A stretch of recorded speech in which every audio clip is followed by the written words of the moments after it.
Order! Order! You are an incorrigible delinquent at times. Behave yourself, man!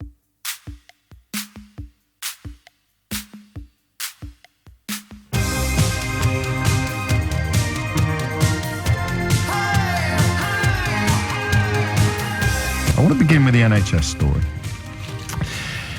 And I'm going to tell you that it's not, at first glance, right that families are being asked to learn how to give their sick relatives injections so that they can be sent home from hospital as bed blocking reaches record highs. It doesn't feel right. It doesn't feel fair.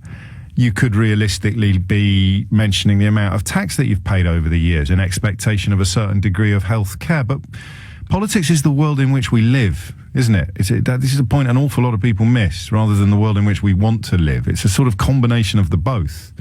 And we know now, because finally we've been able to have the conversation without it being absolutely polluted and completely distorted by this obsession with immigration. We know that the crisis in the health service is caused by elderly people in beds with nowhere else to go, not well enough to go home on their own, and not well looked after enough to have what they call a package of care in place when they leave the hospital. That is where the crisis has come from. People getting older and iller and living longer. And where do they go? Where do they go? And it won't just be elderly relatives. If you can actually start spreading this idea around the country that we should be doing more ourselves that is currently being done by healthcare professionals, then you know that you could be freeing up beds on an impressive, or indeed on a relevant scale. The delays in getting patients home have soared by 42% in a year. And that's astonishing. That's even before the latest A&E crisis. These official figures show that the delay in getting patients home because of a lack of social care has gone up by 42%. All those days in the last few years when we've sat here trying to make this story sexy, trying to make social care sexy, and not always succeeding. But my goodness me, it's absolutely no pleasure at all to be proved right, is it? None whatsoever. Remember the other two things that I keep telling you are much more important than an awful lot of the issues that are on the front pages of our newspapers: the state of our prisons and mental health provision for children. Those are the three big things that we should all care about more, but don't, because they don't sell papers. They don't sell papers and they don't sound sexy. So where do you stand on this? 7 minutes after 10 is the time. When Mrs. O'Brien and I were having fertility treatment, it involves an almost industrial scale of medication for the mum, for the woman involved. The bloke just has to, crikey, that was close. It's 8 minutes after 10 in the morning. I'll leave you to work out for yourself what the bloke has to do. Let's just say it's not very taxing, and most blokes have done it quite a lot in the past. But my wife needed all manner of injections, and it was not even an option that they'd be professionally administered. The idea was that she would do them herself, but she found that quite squeamish. Or she found herself to be quite squeamish at first. So I did it, and I was really, really squeamish. But yeah, I've spoken to you a few times about that period of our life, and the sense of guilt I had about the fact that she was the one that had to go through all the medical hurdles because of what was essentially my problem or my condition, meant that I couldn't even tell her that I felt squeamish about it. She said, "I don't think I can do this, darling." I said, "Well, don't worry. Dun, dun, dun, dun, dun, dun, dun. Dr. Kildare is here. I will do it for you." And one of those occasions which I think are intrinsic to a happy marriage, where you manage to completely hide your own unhappiness about something, pretend you're completely cool about something, and just crack on and do it, because, well, it would have been a little wimpish of me in that context to fail to rise to the occasion. So I did it, and the first time you do it, it's really weird. Second time you do it, doesn't get any easier. The weirdest thing is the pressure, the resistance of flesh and muscle against the needle. It is just weird. Human beings don't normally break flesh, you know. It's a medical professional's prerogative. The actual injection of the needle, I can still do it. You know, I'm doing it now. I don't want any clips because my eye's still not healed up. They keep punting out these clips of my gammy eye, and I look like something out of Star Trek. Right? You kind of feel this. You put the injection in, put the needle in the eye, in the thigh it was, covered in bruises, and then you try and find a new bit. 0345 6060 973 is the number you need. I don't think we've got any choice. That is what I would suggest to you. If the NHS professionals are telling us that this could have a meaningful impact upon the number of people staying in hospital who shouldn't be, then I don't think we've got any choice. I worry, though, slightly that the this magical service that we have, this magnificent service that we have, that we know is being underfunded and under-resourced, and we fear that it's a deliberate process of underfunding, under-resourcing, defund, demoralise, soften up for privatisation. We fear that to be the case. Does that mean you can't let anything under your wire? Do you see what I mean? Obviously, this problem would be solved by having more beds in hospitals and having better social care. If you start saying, well, one way to fix it would be for you and me to inject each other at home, then you take the pressure off the calls for more beds. You take the pressure off the calls for better social care. This, to me, is I know it sounds a little dull at the moment. Just stick with me for another couple of minutes. This, to me, is actually the essence of politics, the very essence of politics. What is the job of the politician, or in this case, the healthcare professional? What is the job? Well, is the job to fix the whole service, or is it to fix this possibly fixable problem? So what do you actually do? I genuinely think that this is almost a philosophical crux that lies at the heart of almost every political dilemma. I think that if we all step up and start injecting each other and doing other things that are currently done in hospital and learning maybe how to dress wounds. See, my mum had to have her hip, when she had her hip done, a health visitor has to come around and change the bandages. That's something that my sister, who's living at home at the moment, could possibly have learnt to do. She won't thank me for suggesting it, but why not? Why not? And I can make this quite compelling, I think, as an argument. What else would you put on the list? Dressing wounds is quite a big deal, but that's a health visitor. That's someone who's probably going to spend half an hour to an hour in a car just to come to our house to just dress the wounds. Could probably be better deployed elsewhere. Injections, staying in hospital, all of these things. But if I now sit here and say, come on, guys, it's a little bit big society, isn't it? Come on, guys, let's do it. Let's do it.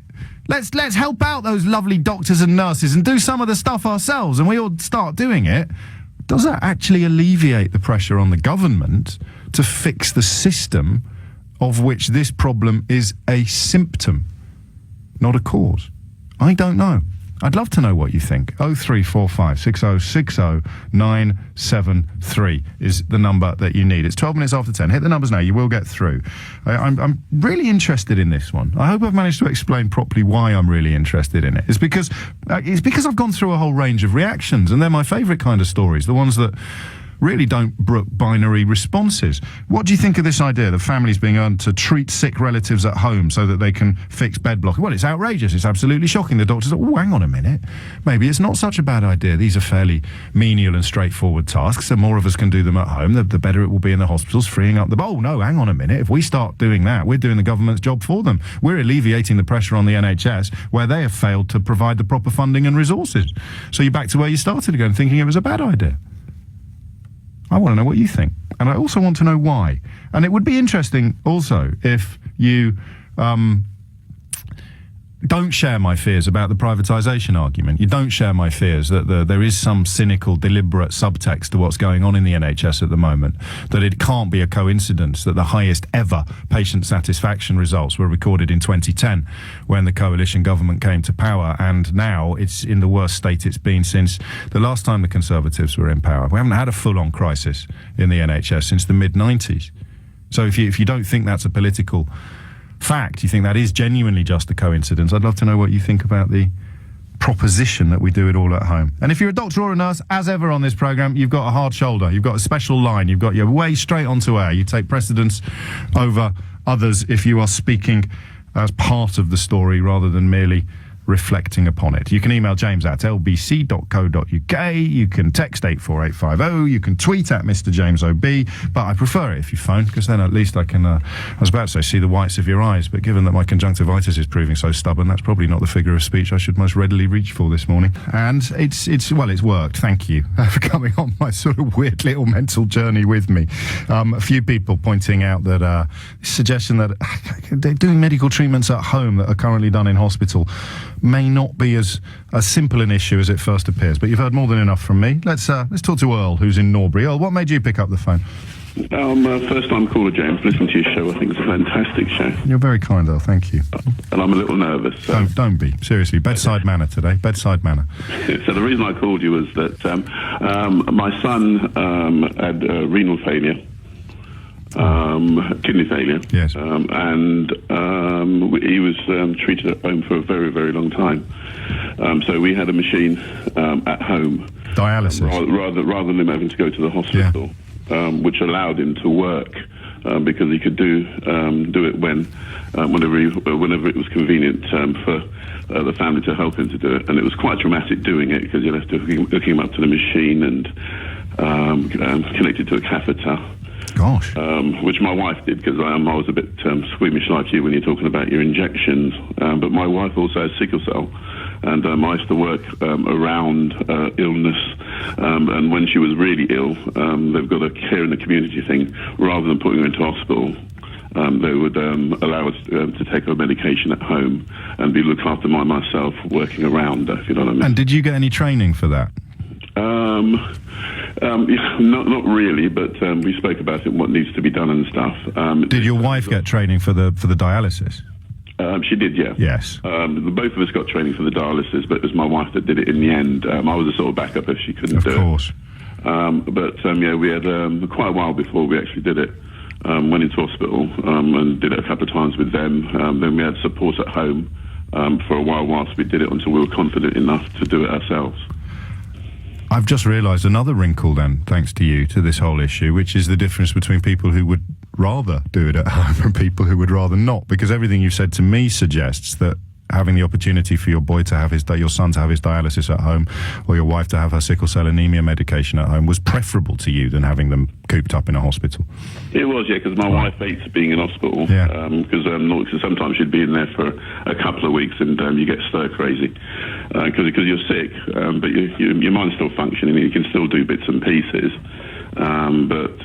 So she preferred being at home, and my son obviously preferred his dialysis being done at home because he had a fairly good job and he wanted to keep it, and it allowed him to do it overnight.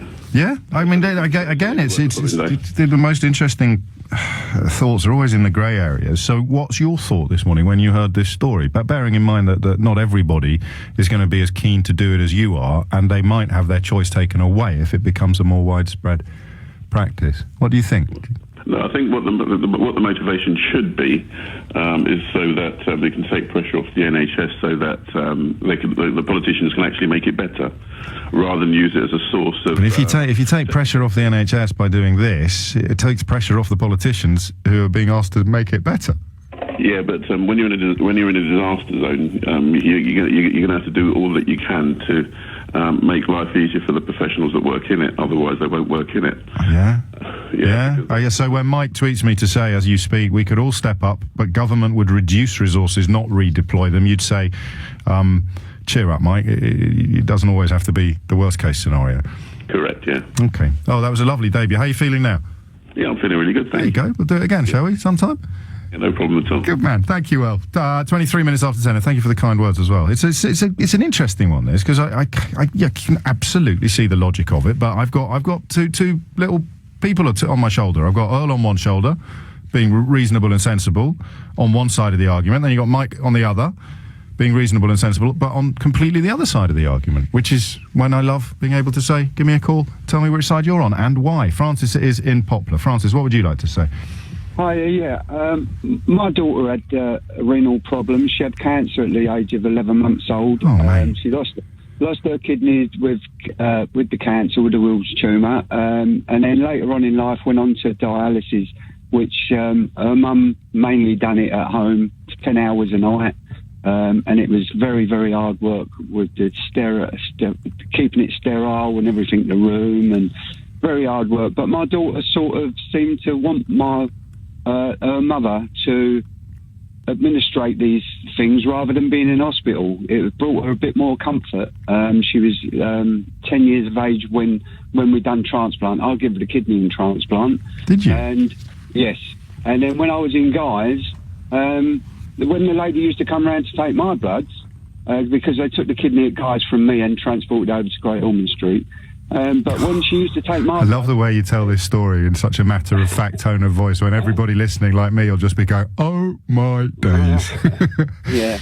And then the lady used to come round at Guy's to take my bloods, and it used to frighten me because she would leave big marks on me, so it would be... I think it's more appropriate and more close to a member of family, especially a child or elderly mother or elderly father, who you can help and they should help. People should, and they feel more comforted. And if it takes pressure off politicians who should probably have not let this situation arise in the first place, you can live with that?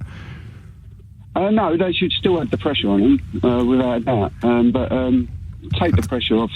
Let people should be helped more at home, I think, by relatives, and I think it brings them more comfort for them to be at home with a relative administrating things, certain things, obviously. But yeah, I think that would be a good help. Okay, it's 2 for 2, and 2 families, both touched by kidney problems. How is your daughter? How's she getting on? Well, I'll give it a kidney in 2004, and she's that was the age of 10. She's 22 now, so yeah. And she's oh mate, that's amazing. And I presume as a dad, it didn't even you don't even have a second question. Would you give up? No, you don't even think about it. It's just a natural thing. Mate of mine. Go on, sorry. Yeah, sorry. No, you're much more interesting than me. You'll be surprised the amount of people I've met at Great Ormond Street, though, who was reluctant to part with their kidneys for their children. But that's another story. God, it is. It is another story that I hope you're listening on the day that I invite people to ring in and tell it. A mate of mine gave up his kidney for his sister. Actually, how does it affect your life? Well, I've got a massive big scar because they took my right kidney. They normally like the left kidney because it's a longer arteries, so to connect up with. But it took me longer to recover than my daughter. About 3 to 4 months, but it was well worth it. Trust me. And I mean, it doesn't compromise your lifestyle now. You don't suffer from only having one. No, not at all. Not at all. A scar which is beautiful. It's a beautiful scar. If you can say a scar is beautiful. Yeah, I get that. And my health has been fine, and they check you up as much as they check the child up. Under the hospital guys. Yeah, quite right too. I'm just going to try. I feel bad doing this, trying to sort of throw a fly into the ointment of your enthusiasm for this idea. But what if you got burgled and they suggested that you investigated it yourself? Is that on the same page as this suggestion that we do more medical care? Are you sure? No way. Yeah. All right. This is when I wish I was a bit more tabloidy. If I was a bit more tabloidy, I reckon I could push that one over the line, Francis. So it's just like being asked to investigate your own burglaries. I know it is, but I'm just thinking it's more comfort for the child. Yeah, and then we're back. By her mum doing it. And that takes us back to Earl and that distinction between people who would actually rather do it at home and people who would probably rather not. Also, not all families are nice, It's one of the sort of statements of the bleeding obvious, I know, but in this sort of context, your daughter-in-law might say, or your son might say he's going to do the injection. Yeah, we'll be fine, Mum, we'll deal with it. And then, oh, sorry, no, we can't pop round tonight. You'll have to do it yourself. I don't want to do it myself. Madeline's in Cardiff. Madeline, what would you like to say? Hiya. Hey. I think the NHS has to change. Every company has to change. Every business has to change. Yes. And we obviously want to have some form of NHS going forward, and it has to change. I spent 3 months treating dressings on my husband when he had a Lazarus frame, one of those big frames on a broken leg. Yes. If you've ever seen them. And it needs an awful lot of cleaning every day. They showed me how to do it in the hospital for about 3 or 4 days, and then he was sent home, and I continued to do it then for 3 months. I didn't like doing it. I didn't initially feel I should be doing it. I didn't feel that I even was qualified to do it initially. But just like anybody else doing it, when you've done it for a few days and you have been shown how to do it, you become a robot. You do the same thing every day, and you're as good as anybody else doing it. And certainly in the hospital, because there was only one other person in the hospital who could show me how to do it. I had to wait every day for that one person to show me. And the alternative would have been for someone to drive to your home, or for you to have an outpatient's appointment and wait 3 hours for an appointment, and then not be a priority, which you can understand because someone else is, an 8-year-old person on a trolley in a corridor. Absolutely. Before you, I can understand all of that. Why wouldn't you do it at home? As it is, I was at home as looking after young children at the time, so okay, that was a reason. So it doesn't suit everybody, but surely there should be something that they ask. Do you know what? Who can help? If I was Jeremy Hunt, well, actually, if I was Jeremy Hunt, I'd have quite a few things above this on my to-do list. But if I was Jeremy Hunt, I'd get you on the payroll. I'd get you out there explaining, because you've explained it so well. And that was beautiful, the way you described the reluctance and lack of enthusiasm that you started off with. But as the facts of the matter settled upon you, your mind changed. Yeah, absolutely. Well, that's it, isn't it? There's a line in The Leopard by Giuseppe di Lampedusa that says, if we want things to stay as they are, things will have to change. And that's kind of what you started off by saying, isn't it? The NHS has to change in order to keep as much of it as we've currently got. Yeah, well, everything has to change. I run a small business and, I have to adapt and overcome things. My husband worked for a big company and there's loads of different types of business. I agree with you. And tempting though it is to be a little bit lefty lazy and just say, oh, it's all the Tories' fault. This particular crisis is built of generational change, social change on an epic level, not on small matters of policy, although they're relevant to other crises within the NHS. And it is a strange story that we're contemplating, a story that really doesn't lend itself to a binary treatment.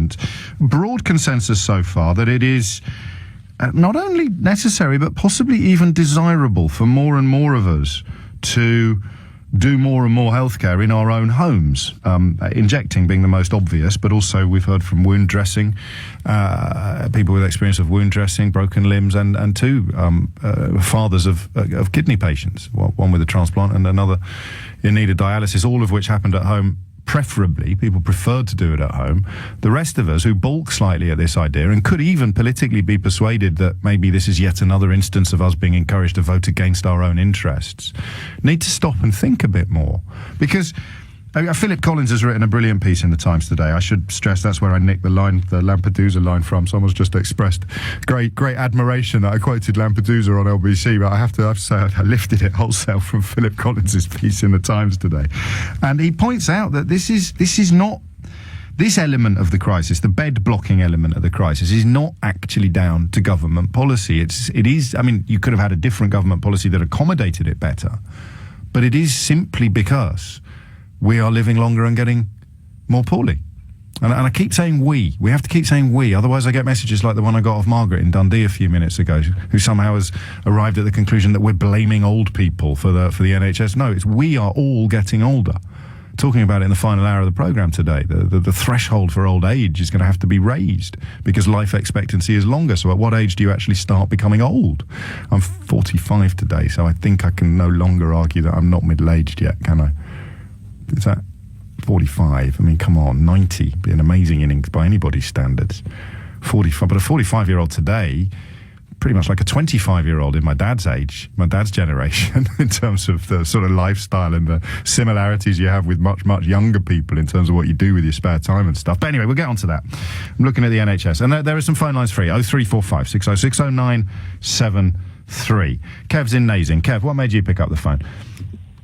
Hi, good morning, James. How are you, pal? I just want to say I completely and utterly sympathise with your story when you said about having to inject your other half during the IVF. the process of Yes. IVF. Yeah, and me and my wife went through the same procedure, and it was. I'll be honest with you. I thought it was going to be horrendous. I really did. And I sat there and I watched my wife trying to inject herself for about an hour on the sofa. And she was just sitting there looking at herself, shaking like a leaf and trying to inject herself. And I remember watching her thinking, she's going through absolute hell in her mind, in her body, physically, mentally.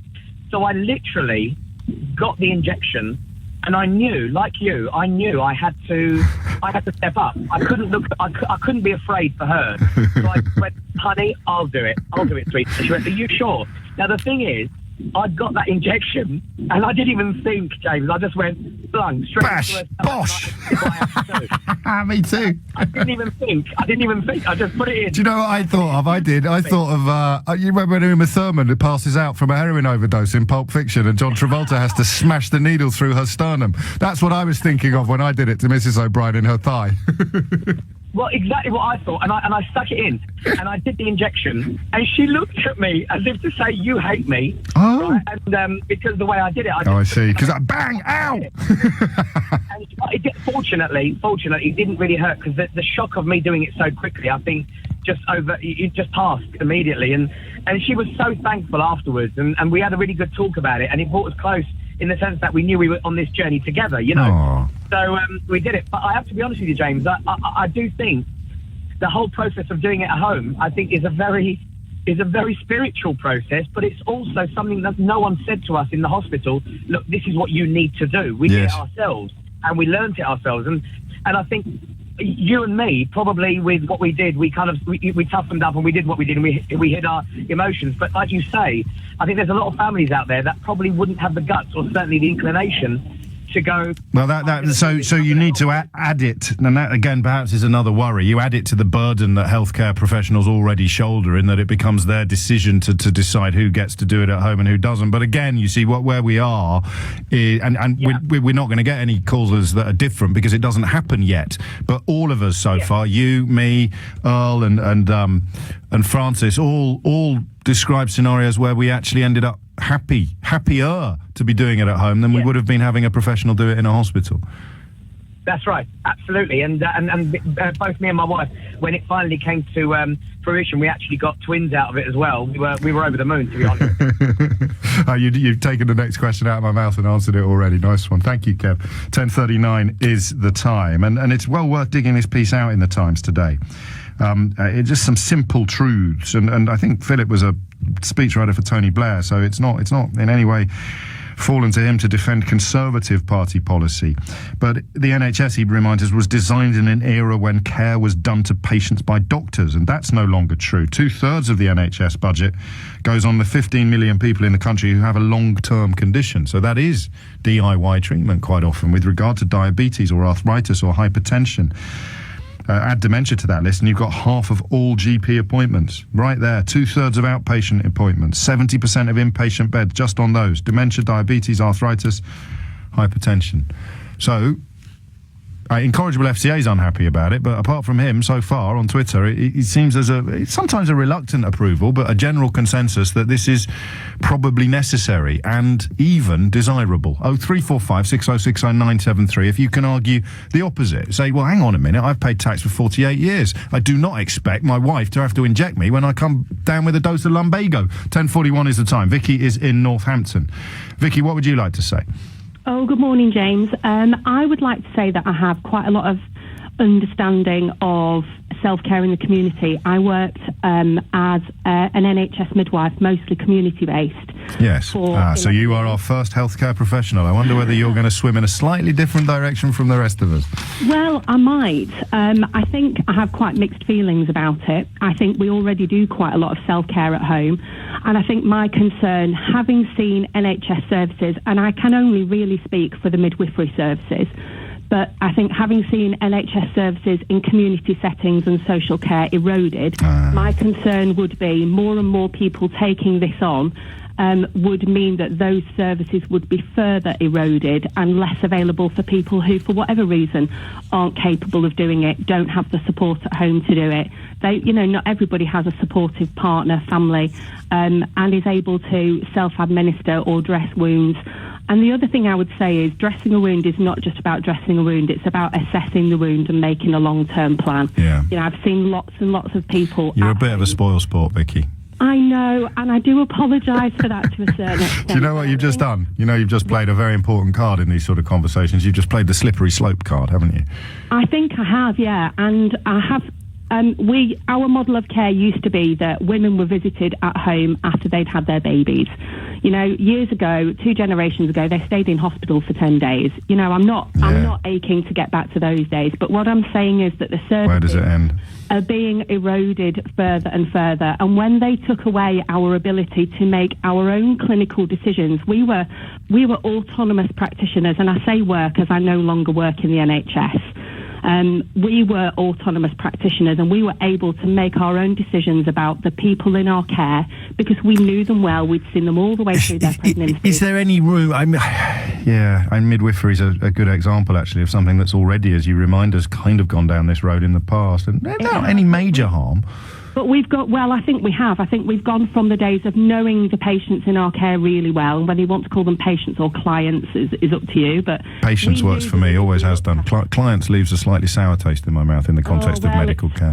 It's frowned upon to call them patients, particularly midwifery, because most of them are well. But the problem with that is that now that we've moved to a model of care of women being treated postnatally, being looked after, being examined, being cared for in clinics, not by their own midwives, it means that you can't go and see them at home. You have to justify the case for seeing them at home to the people in charge of the money, you know, and that takes away your professional autonomy. It means women can't always access care. You know, if you've had twin babies and a cesarean section 5 days ago and it's snowing like the clappers this morning, do you really want to go out to a postnatal clinic with a 5-day-old cesarean wound? It's not even rhetorical, that, is it? And actually, while you've been talking, it's the best name I've seen on Twitter in a long time. 3-inch Heels has been in touch to say, I have patients waiting to go home as they don't have family members willing or with the time to do their own family members' shopping. So that's a bed block there because someone's daughter says they're too busy even to do the shopping. Well, would you mind popping around, dressing a wound, doing a crash course in scar improvement recognition techniques, and while you're at it, maybe give them a couple of injections? Well, hang on a minute, I can't even be bothered to go and buy my mum a tin of beans. Well, I think a further problem, and certainly a problem that was identified to me just before I left the service, which was 4 years ago now, we had a cohort of students through who weren't recognising when things were going wrong in postnatal care because they weren't seeing enough postnatal women to gain the experience to know when things were normal and when things were abnormal. So I think we're going to actively de-skill our practitioners, and I think it's another barrier to accessing care, and the people who will then least likely access the care they need are the people who need it most.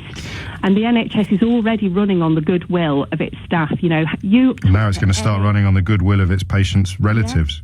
Yeah. Okay, all right. Now, you like Banquo's ghost. You've turned up at the feast. I thought it was all going brilliantly, and you've given us major pause, which is why I spent 5 minutes at the beginning saying this is a fascinating subject, because you find yourself getting pulled in one direction or another. And Vicky, I would remind you, is the first healthcare professional to contribute and the first voice of, let's say, caution rather than doom.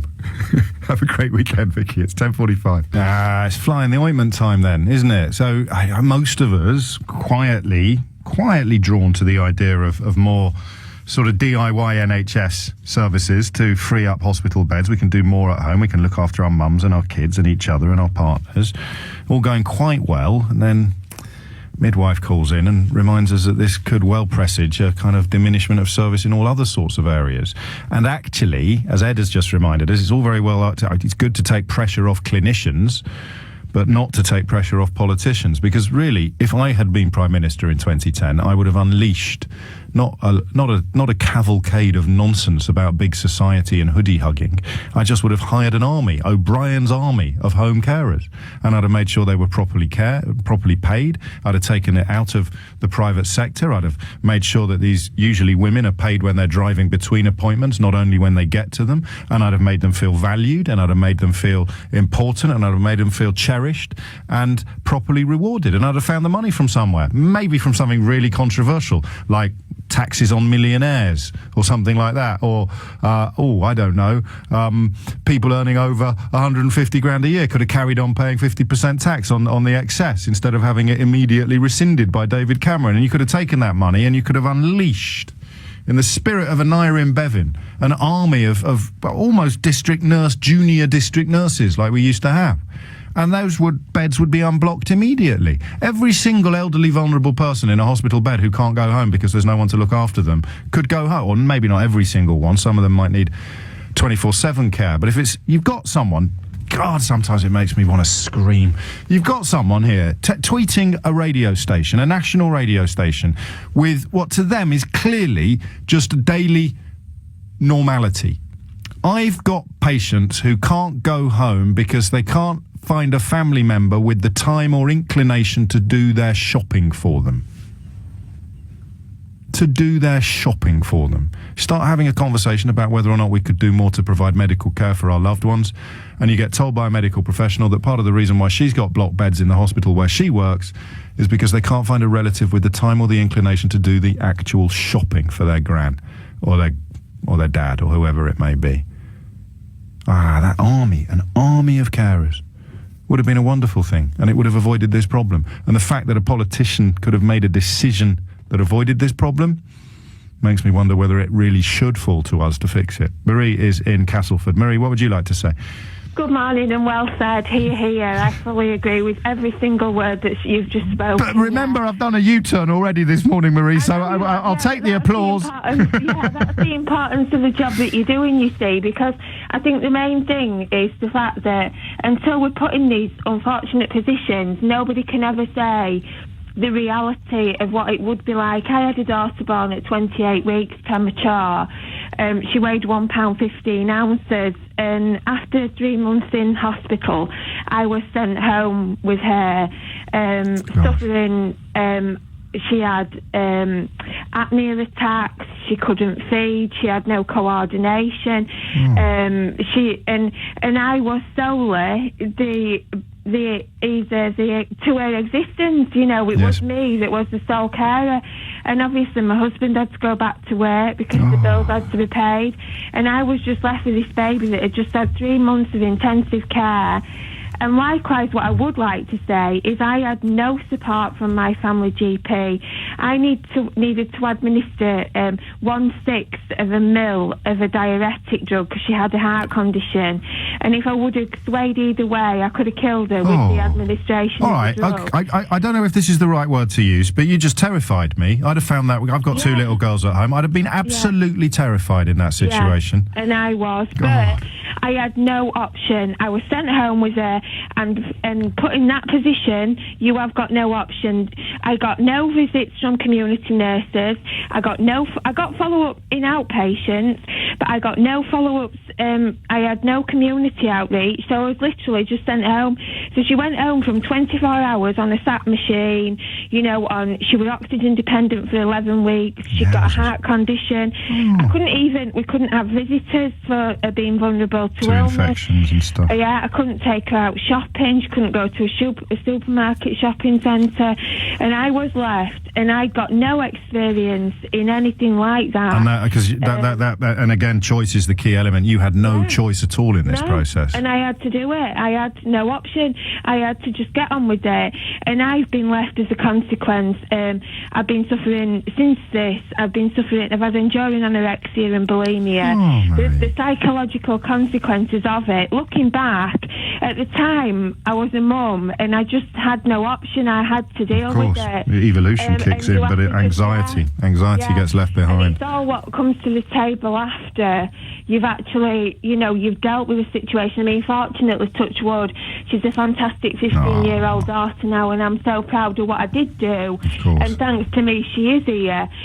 But as a consequence, it could have also been the other way, So I do know. And you describe scenarios that aren't a million miles away from the ones that are being punted today. That's something we could do a lot more of.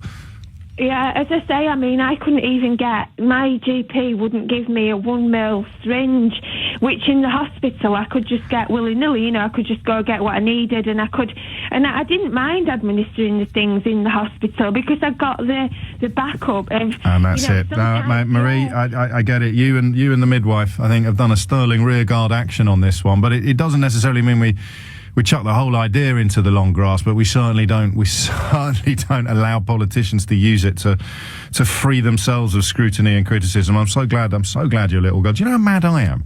Sometimes I get so into a call, I'm listening so hard that when Marie mentioned that, I didn't know a little girl that was 15. I thought she might still be very, very young. And when she mentioned infections and stuff, I thought, oh no, I thought my eye.